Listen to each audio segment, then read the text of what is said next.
The upper Douro, slate, granite and baking heat. Anything less like a vineyard is difficult to imagine. Yet this region has produced grapes that make one of the finest wines in the world, port. The quality of the wine stems from the soil, the climate and the river, this river. The River Douro flows down through the mountains from Spain to the coast.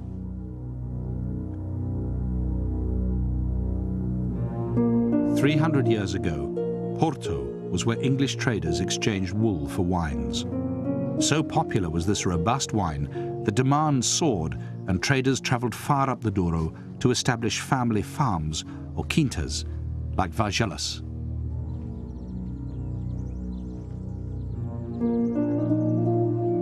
Three centuries on, and a railway has come to Vargelas. There are few roads here. Until the railway was built, the only way to reach this region was to navigate the Douro.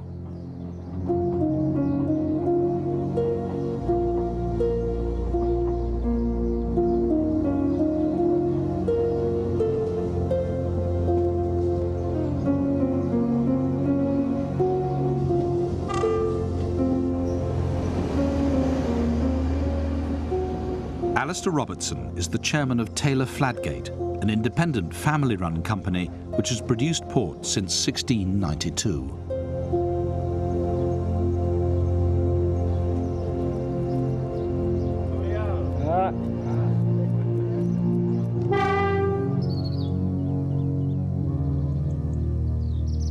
Well, Vargelas is the heart of Taylor's vintage port.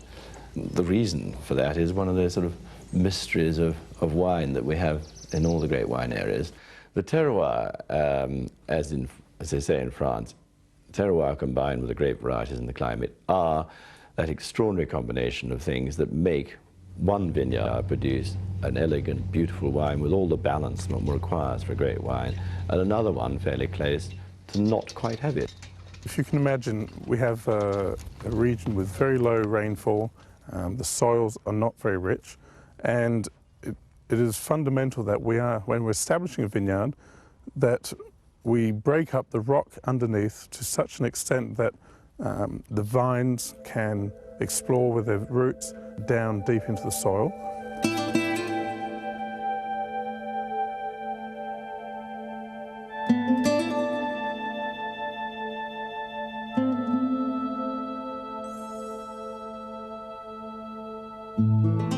There are two forms of planting. The terracing, where the bulldozer cuts the flat surface onto the sides of the slopes, and that's chosen where the site is too steep and where we cannot do the other form, which is the vertical planting, where we plant the vines up and down the hillside. The vines here are supported by terraces, most built centuries ago. Each year, these terraces suffer from the heavy winter rains. These rains are crucial to top up the underground reserves, which will see the vines through the hot summers. But the water does also damage the dry stone walls, something that keeps the local stonemasons happily employed throughout the year. One of the great strengths of Taylor Fladgate is the diversity of its properties, here in the best part of the Douro.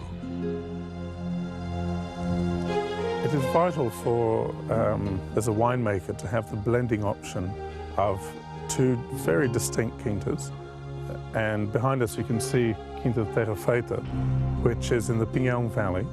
This valley is in the central part of the Douro, and although it gets very hot here, it doesn't get as hot as Vargelas, and there's slightly more rainfall.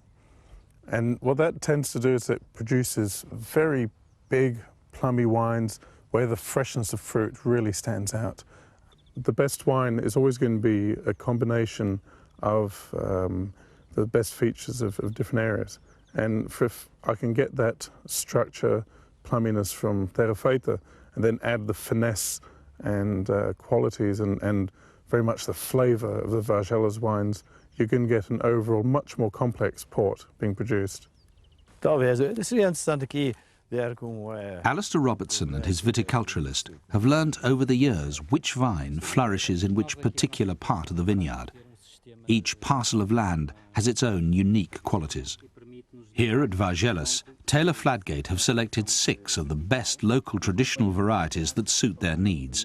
These are Touriga Francesa and Touriga Nacional, Tinta Roriche, Tinta Caon, Tinta Barroca and Tinta Amarela.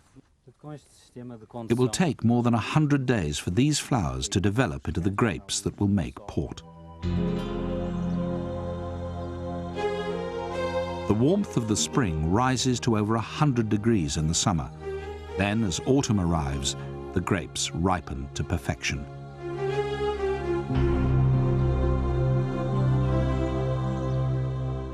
This is the time Alistair and David have been preparing for all year.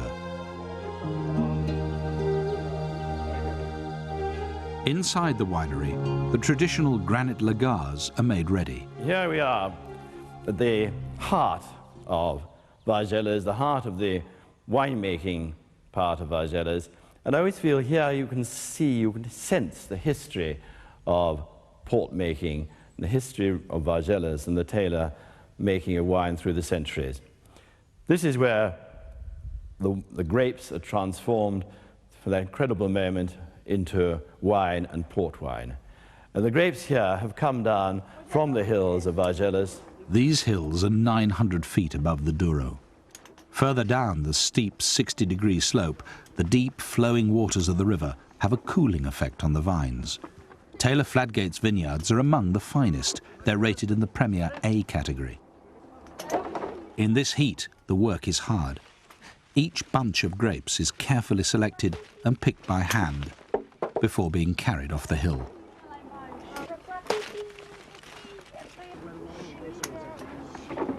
From using the hand, it's time to use the feet. The serious moment of making port, the cut, when you line up for 2 hours, hard work. It's really like going back into the army, and people are there. There's a sergeant major drilling you for a couple of hours, literally shouting out left, right, 1, 2, and then the music starts.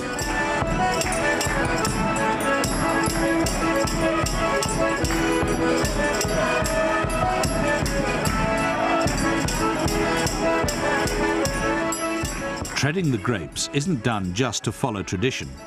Taylor Fladgate has proved by experience that it's the best way to extract the colour and flavour from the grapes without crushing the pips, and so releasing their harsh taste.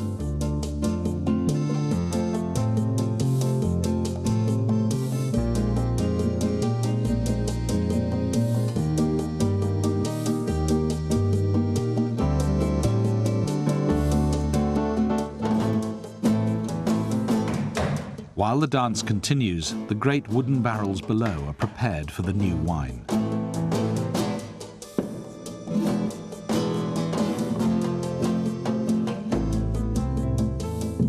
The juice remains in the lagar for 2 days before the natural yeasts begin to convert the grape sugar into alcohol. After 30 to 36 hours, about half the sugar will have been turned into alcohol. At this point, the wine is run off and a neutral grape spirit, or aguardente, is added. This raises the alcohol level, thus killing the fermenting yeasts and preserving a large amount of natural grape sugar. It is this unfermented sugar that makes port sweet. However, although Taylor Fladgate values the old traditional methods, there's substantial investment in new technologies. At Vargeles, these stainless steel vats are some of the most modern in the Douro. And work is well advanced on a machine that's not just as gentle as the foot, but which macerates the skins and juice just as effectively. Let's say the first thing is that they don't look much like feet, do they? No, it doesn't, but I think the improvements that we made from last year to this year have had a remarkable effect on how we're covering all of the cap. Yes. Mixing the cap of grape skins and pips into the fermenting wine contributes greatly to quality. But will technology triumph over tradition? Time will tell. The new wine will stay in wood for some 4 months at Vargeles until the spring. It will then be ready to start its journey down to the city of Porto. The River Douro itself was, in many ways, responsible for the huge success of port. In the early days, Barco Rebelos, the local boats, brought the port down from the upper Douro to the coast. In those days, the ships of the English wool traders docked here. Wool was unloaded and wine and olive oil were taken on board. The centre of the port trade lies, as it has always done, across the river from Porto in the town of Vila Nova de Gaia. There, the forefathers of the great port shippers stored their wines in these lodges. It was in 1692 that the company of Taylor Fladgate was founded by one such trader, an Englishman called Job Beersley.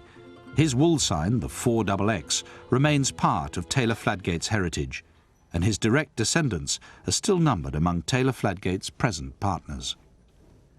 These cool, airy, cathedral-like lodges are ideal for the long storage needed, bringing slower and more gentle maturation. When the wines arrive, they're carefully tasted and assessed. Port basically breaks down into two sorts. We have the vintage port and we have the wood port. But within wood port, it breaks down further. We have, for example, here with the Taylor's LBV, a port that is aged in large wooden vats that take 10, 20,000 litres, where there's very little contact with the wood. With the tawnies, and we've got here a 10-year-old tawny, these are aged in the small barrels. And these are the wines that, through that extra contact with the wood, the high ratio, if you like, of the surface area of wood to the volume of the wine, we get a lot of evaporation, a lot of concentration. So we move from these berry fruit flavours here to much more of the raisiny nuttiness. If I put these two up, and you can just see there on the left-hand side, the LBV, lovely rich red colour, and the 10-year-old, which is only actually 4 years older than this LBV, but very noticeably tawny in colour. If I pick up the vintage port, this is a young vintage port, this is actually a 1994, but you can see, if I just swirl that around, you can see that incredible inky purple intensity of these wines. And of course, this is a wine that's bottled 2 years after the harvest, lives the whole of its life in a bottle, and is only, in a sense, uncorked and enjoyed perhaps 15 or 20 years after the harvest. The decision to declare a vintage lies with the partners and the winemaker. The conditions needed to produce a wine that reaches the pinnacle of quality they consider necessary for a vintage port may only occur 2 or 3 times a decade. Well, the vintage port, of course, is the classic drink, the great drink to have at the end of the meal, either traditionally with the cheese. It is the perfect balance, the cheese, particularly in England with the Stilton cheese. Vintage port balances a cheese like Stilton or Roquefort beautifully.